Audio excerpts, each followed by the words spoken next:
Hello বন্ধুরা, তোমরা যারা যারা ওবিসি রিভ্যালিডেশন এখনও করনি তাদের জন্য এখনও সুযোগ রয়েছে।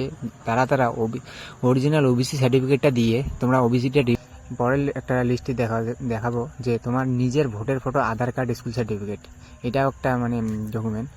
এরপর ওই আগের মতোই এগুলোই সেম, তিন জায়গায় তিনটা ডকুমেন্ট।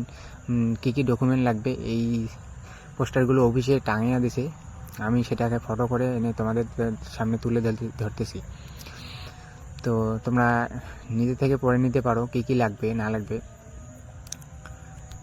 পরের লিস্টে দেখব, যদি নামের কোনো বানানের ভুল থাকে বা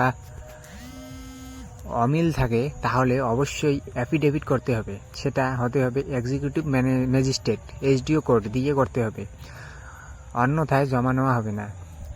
নটারি কিংবা জুডিক্যাল ম্যাজিস্ট্রেট কোর্ট দিয়ে নেওয়া যাবে না। এখানে বলতেছে যে এক্সিকিউটিভ ম্যাজিস্ট্রেটেরই শুধু অ্যাফিডেভিটটা করতে হবে। তো জুডিক্যাল